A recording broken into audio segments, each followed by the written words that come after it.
Alright, response video to a zombie picture show video. Yeah, he's made another one follow up after he made this one.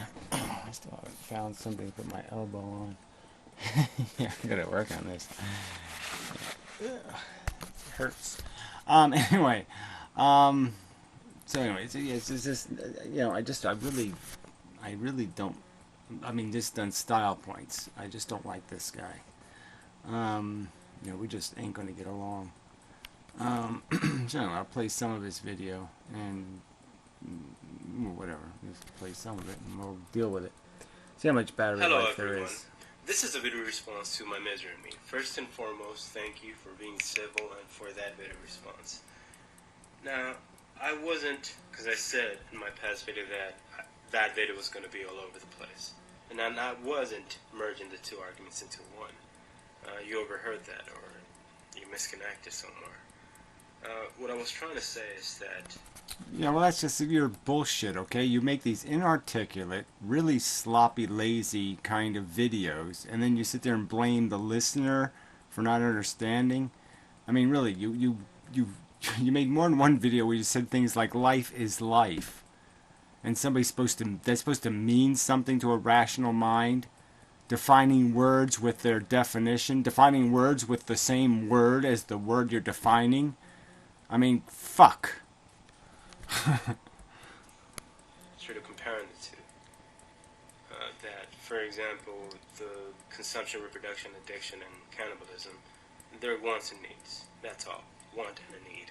There's no need to add more qualifiers than wanted. Oh, there's no need to add more qualifiers. Life is just want and need. I mean, come on. Life is birth and death. Life is sickness and health. Life is a lot of things. There is a need to add qualifiers. All right, but if we're going to stick to your language, okay, let's deal with those two words. Two words that are very similar, right? Want and need. People complain because I use words that have similar, they sound like the same word, but they're not. So what is want and need, right? So we traditionally you could say that something you want is something you don't necessarily need, or you'd say I need. So instead you say I want because it's something that isn't necessary, but it certainly would enhance your state of being if you had it. So it's not necessary, but if you can get it, it would be great. And the need is something that's more critical. You need to get out of trouble. You need not to be in pain. You need not to be harmed.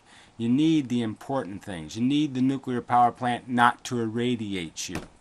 Okay? You want it to produce electricity at an efficient price, right? But you need it not to melt down. That's the difference between those two words.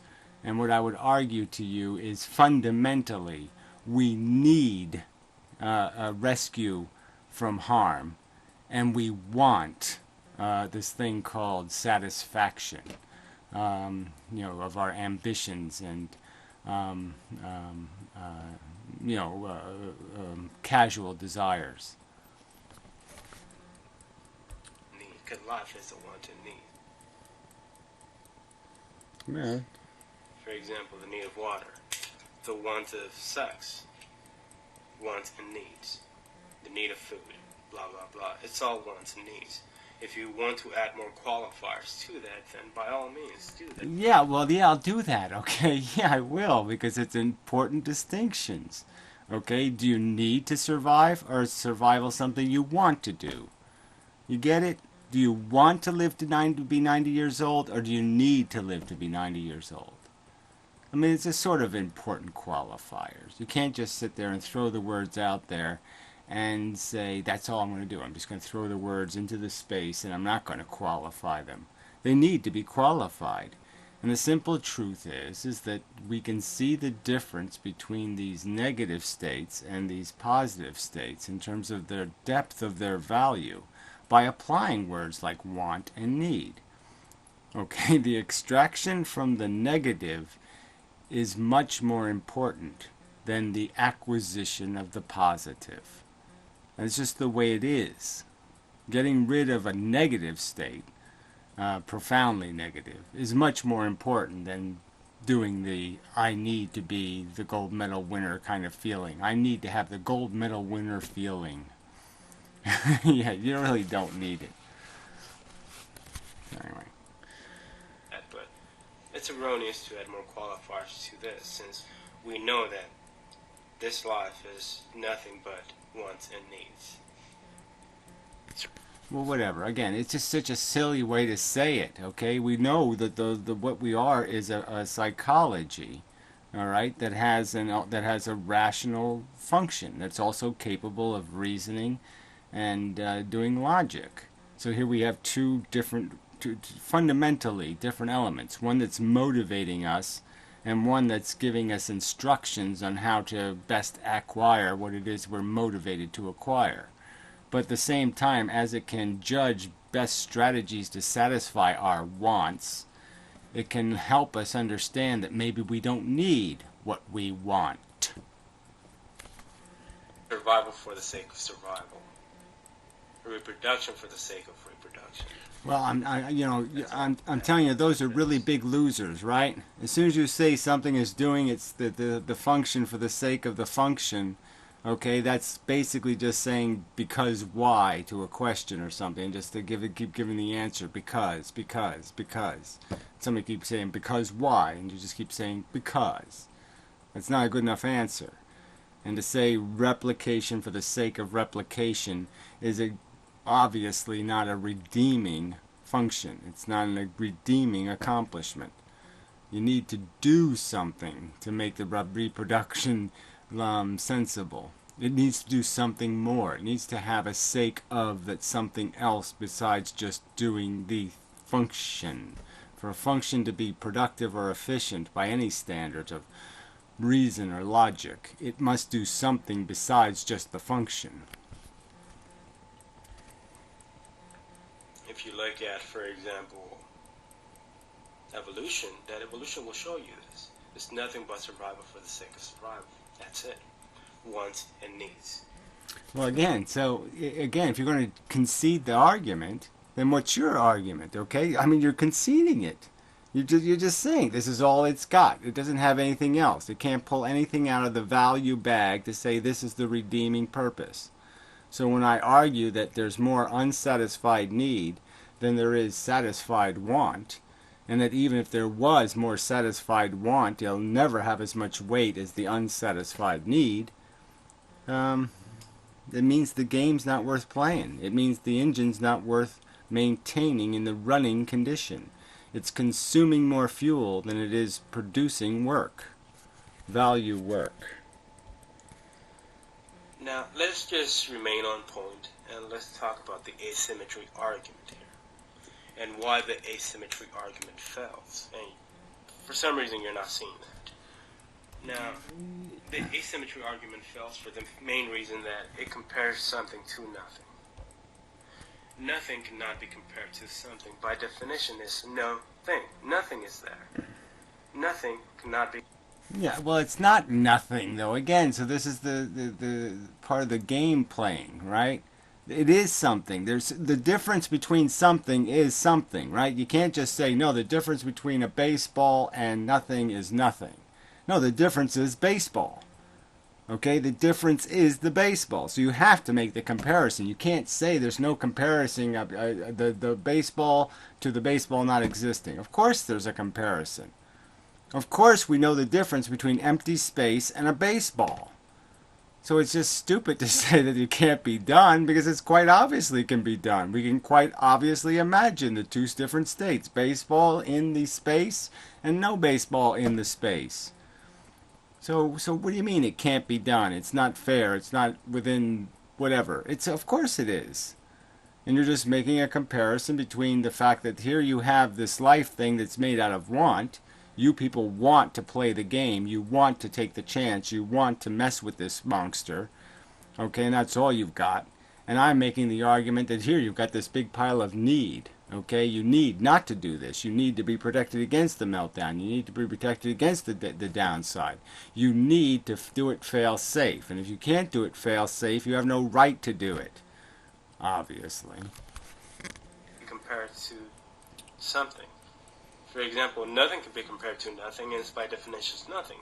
something could be compared to something, and there's something there because they could be compared. Well, again, it's just stupid. I don't have to compare apples to oranges. I can compare apples to empty space with no apple or orange. There's no harm. There's no danger. There's no inhibition from that comparison. We can look at Mars and see there's no life on Mars. We can see what Mars looks like with no life on it. There are no living beings on Mars. Now we can imagine living beings on Mars. So clearly we can figure it out. We can see the difference. And also quite clearly, nobody seems to be saying, oh yeah, we must have Martians. We're not feeling any, emptiness in the universe because the Martians don't exist, or the Moonikins, or the Mercuryrites, or the Plutonians, or right on down the list. How come none of those civilizations are vital, and this human one is? Oh, I guess that's because it's all about the ego. Actualized, but nothing cannot be compared to something. If that is a thought experiment, that thought experiment fails because it sort of grasps at straws since. No, well, whatever. It's just stupid. It's just like comparing a car with the engine running, a car with the engine not running. Not that difficult. Sentient life versus non-sentient life. These comparisons are really easy. And we can see the implications of the two states. And we can make judgments about them. And we can clearly understand that there's absolutely no harm taking place when they don't exist. And that's a good.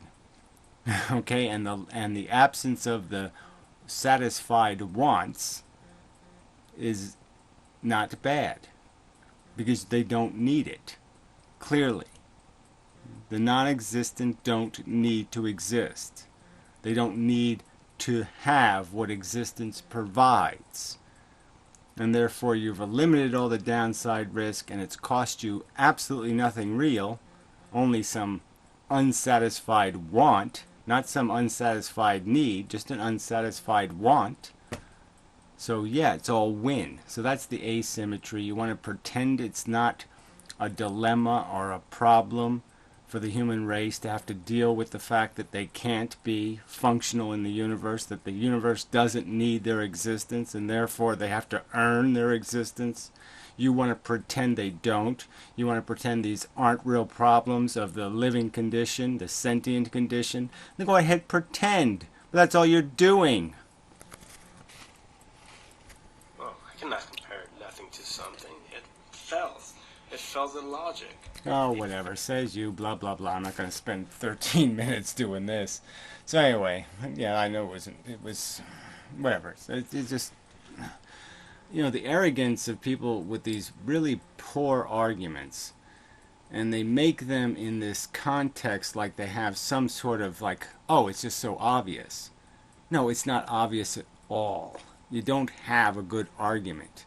You keep pretending that there's something obviously valuable about the existence of human beings. That somehow the existence of human beings is so fucking important. And yet you won't explain to me why the absence of Moonikins isn't vitally important. Why the absence of Martians isn't vitally important. Why aren't the absence of all these other living things bothering you? Why don't they... why doesn't it disturb you that they don't exist? Again, the answer is obvious. It's because you have a personal addiction. You have a personal bias, and you've allowed that bias to distort your perspective. Obviously. So, enough. Keep it simple, stupid. Yeah, well, keep it short anyway. So anyway, yes, there is a difference. You need protection from harm. You want to play the game. Two different things. You don't need to play the game, and you need the protection from harm. Good enough.